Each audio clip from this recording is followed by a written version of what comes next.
Hen in a pen. Frog on a log. Frog on a log in a bog.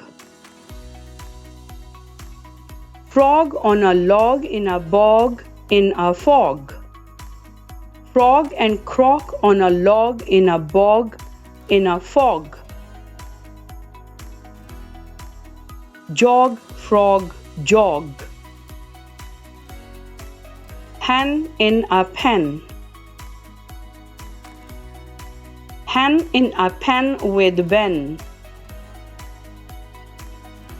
Hen in a pen with Ben then. 10 hens in a pen with Ben and Jen. Can you read these words? Jog, bog, fog, log, croc, hen, pen, 10, Jen, Ben, and the then. Question about the story. First, what is a bog? Second, who joined the frog? Third, why did the frog jog? Fourth, who was in the pen first? Fifth, what were the names of the boy and the girl in the story?